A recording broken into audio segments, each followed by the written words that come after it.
Good morning, y'all. Happy Friday. Is today actually Friday? It is Friday. Woohoo! Tomorrow's the weekend. I don't know why I just realized that tomorrow's Friday. We're gonna do some cooking today. We have martial arts tonight at 6:30. So I'd like for us to be able to eat dinner before we leave, and I have a pretty busy work day, so I'm just gonna try to get everything done prior to us leaving. I am making a chicken and corn chowder. I am not making this in a super traditional manner because most of my cooking is sort of throwing things together and sort of figuring it out along the way.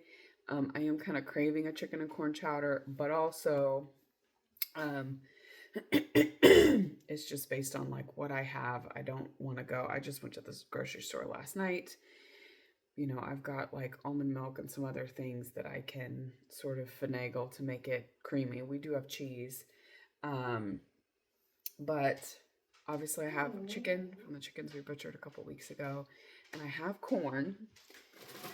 We grew this corn not last summer, the summer before. It has been sitting in our freezer the entire time, and I just thawed it out. And I know that seems like, wow, that's going to be like really freezer burned, and it's really old, but it was frozen. It's fine. I'm not worried about like the health safety of it.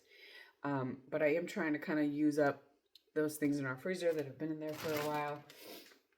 And so I'm just going to cut it off the cob. Our issue, I've mentioned this before, but like with growing corn is that it just always turns out really like pithy and tough. It's never like sweet and light, like fresh summer corn should be. I just don't know how to grow it. I've tried different kinds of seeds. I've tried different fertilization methods. I've tried giving it lots of water. I've tried letting it have not a lot of water, and we just don't grow it well. So I just don't grow it, but we have this and I want to use it up. I'm going to start super duper simply today with this beautiful whole chicken. And I thawed out, of course I did, which I didn't want to, but I ended up thawing out the biggest chicken that we ended up getting, which I should have looked, because I wrote on the side when we butchered them. So this one was 3 pounds, 10 ounces. And it was the biggest of all of the chickens. We might have one other one that was also 3 pounds, 10 ounces. But, and I am literally just going to take this guy. Let me wash my hands real quick. Okay. Bring you all over here by the stove.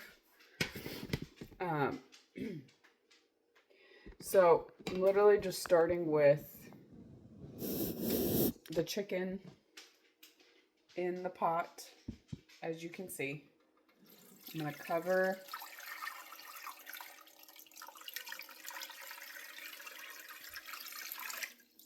it with water. I do want to put the lid on. There we go. Let me get just a little bit more water.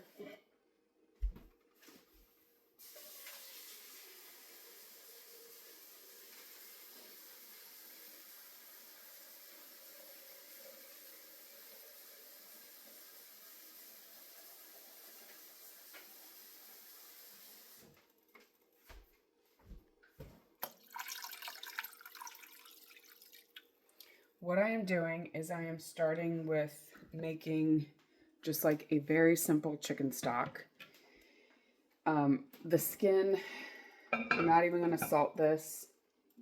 I'm going to let it come to a boil and simmer until the chicken is fully cooked. Guessing it will probably take like 35 to 45 minutes, somewhere in there. But I can like give the skin to the dogs. They will love it. I'm not putting any garlic or onion in there quite yet. So we're just going to start by literally making the stock fresh. We will use that as our chicken stock, so I don't have to thaw any out or add any extra.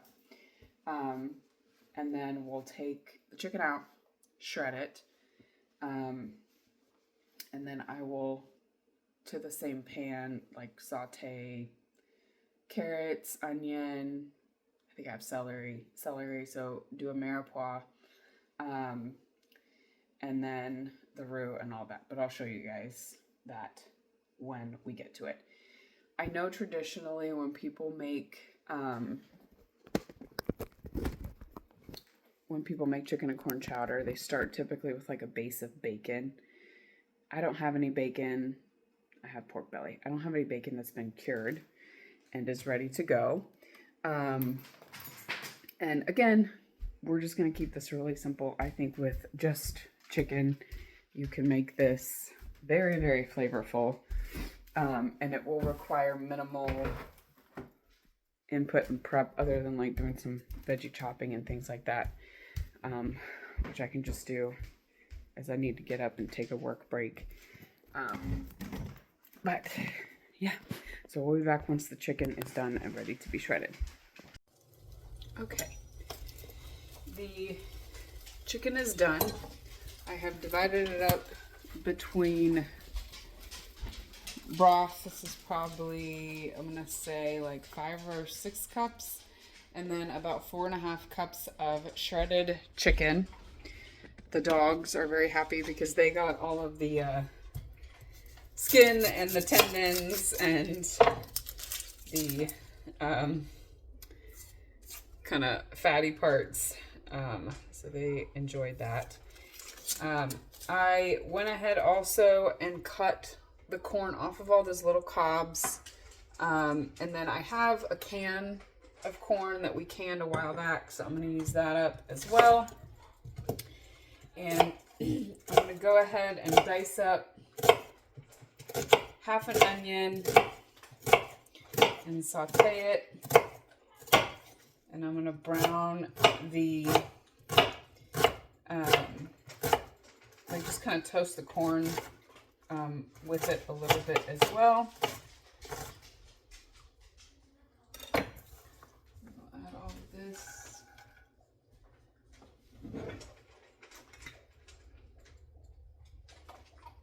A little bit of olive oil.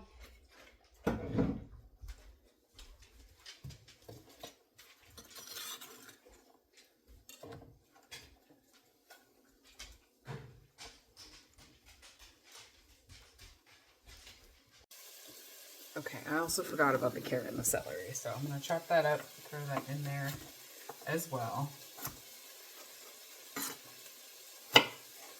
All of this is going to end up getting all soft and probably pureed in with everything else.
I'm also just going to do a little bit of butter because I do want to put some flour in there to thicken it up.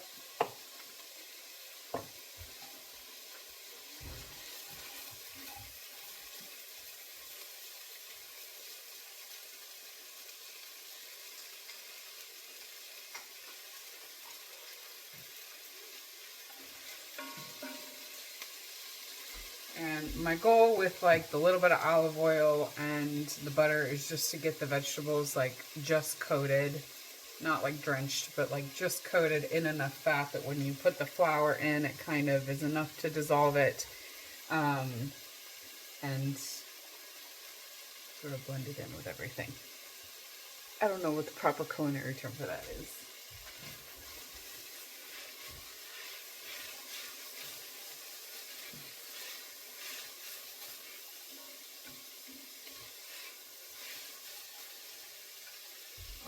I do also actually want to add the corn.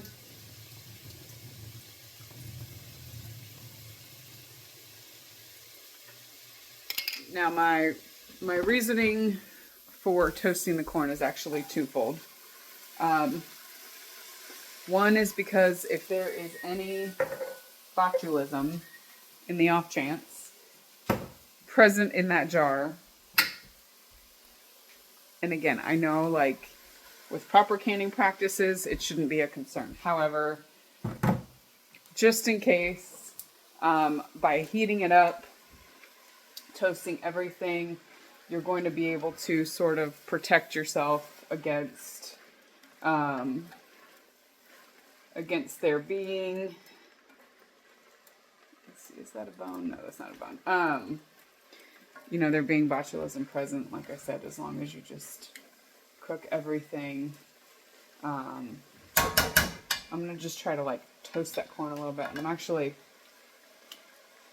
going to add more butter because there was probably more corn than what I kind of anticipated. But there it is. It looks beautiful.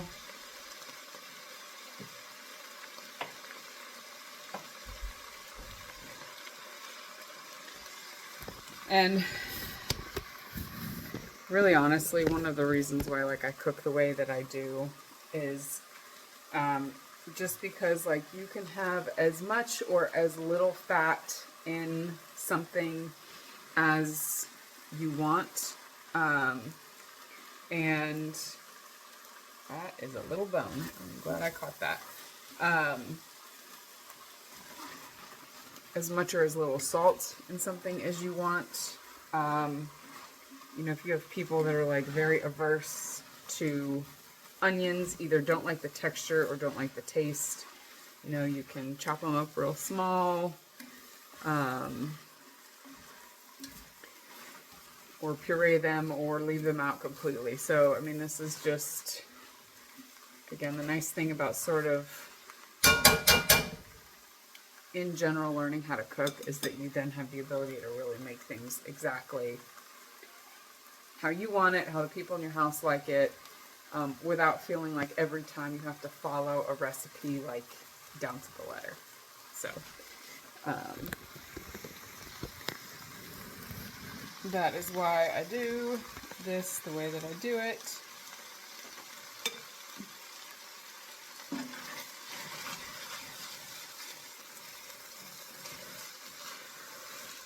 And I'm trying to brown it without having everything stick to this pan.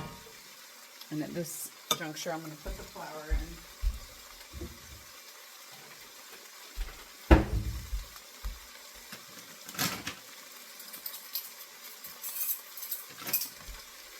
And again, the purpose of the flour is just to thicken the chowder.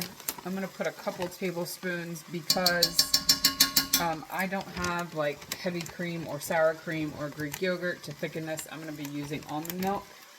Now it is unsweetened. It is not vanilla. Almond milk. I'm going to put just a little bit of liquid in here so that, you know, it doesn't make it taste weird.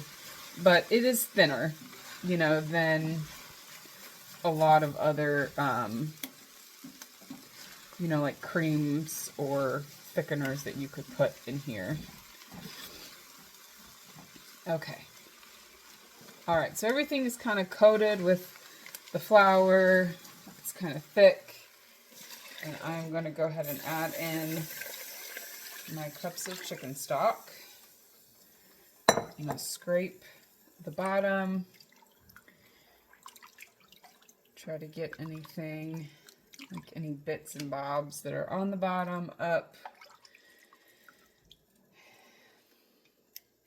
And here I am going to go ahead and season it. So I have some paprika. This is not smoked paprika. I'm going to measure with my heart there. A little bit of thyme. Not a lot. I don't want it super herby, just enough. I don't salt my stock, so we're going to do a good amount. Salt here, and of course pepper,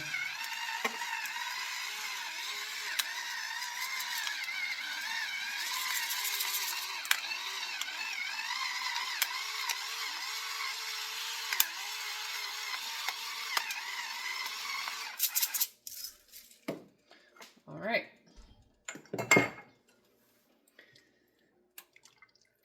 Stir all that.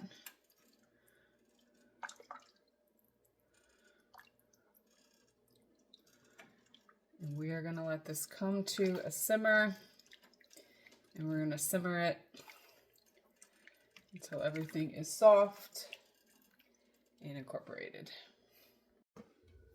Okay, went ahead and just grated some sharp cheddar that's going to go on this. We are simmering right now.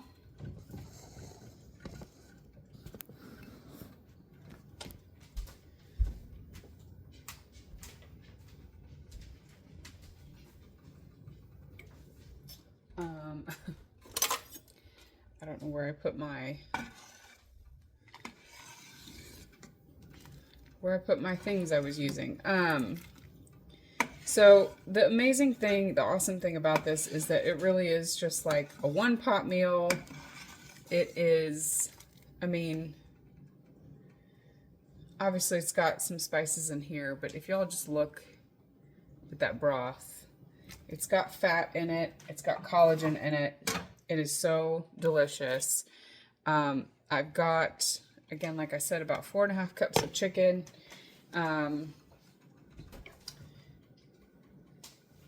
And we're just going to let this continue to simmer.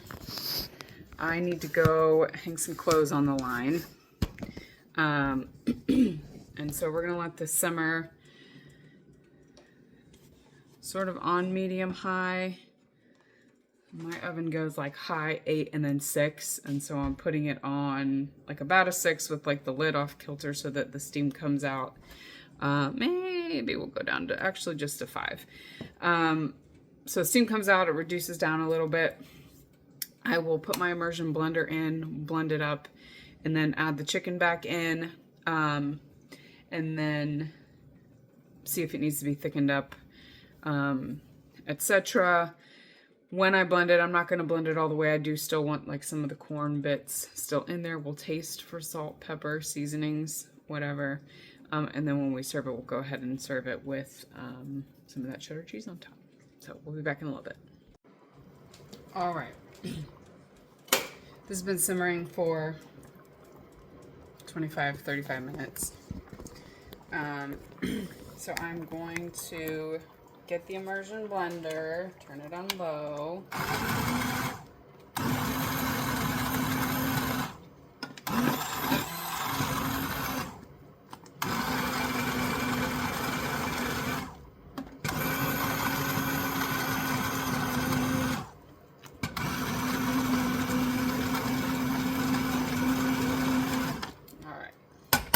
So like I said, I do still want some texture in the soup. I don't want to take out all of the like bits of corn, but I am not going to need a thickener. It is thick. I'm going to go ahead and put the chicken in.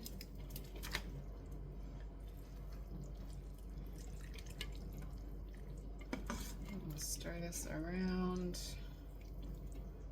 get it well incorporated.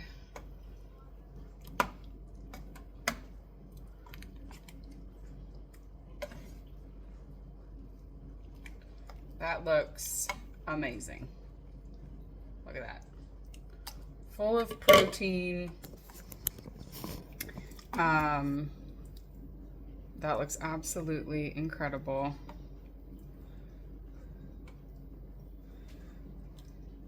I'm gonna get a little spoon and taste test it because I want to taste for salt and other seasoning.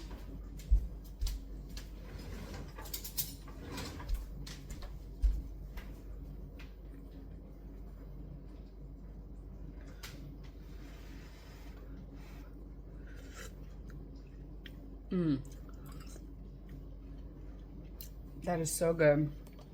That corn gives it just like a really nice sweetness.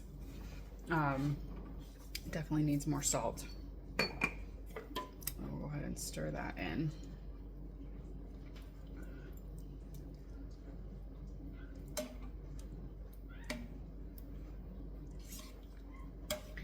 And again, a lot of the times, like I said before, like I know when people make this, they usually will like saute bacon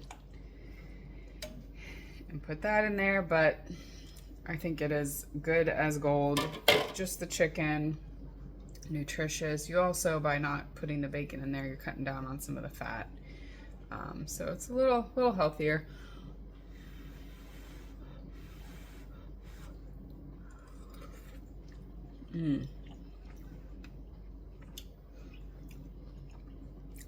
That is perfect, y'all.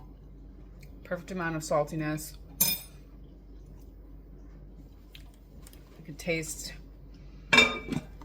just kind of the like a little bit of the smoked paprika, the pepper. It's so good. It'll be awesome. Just again, like I said, with that cheese on it. You could do chives, green onions. You could chop up some spinach and put it on top or mix it in if you wanted to kind of up the greens in here, but super easy other than chopping the carrot, the celery, and the onion, and then having to just take that corn off the cob. It was very, very minimal effort, and it's almost 5:30. We're gonna eat this and then head off to martial arts, and dinner is done for the night. Love it.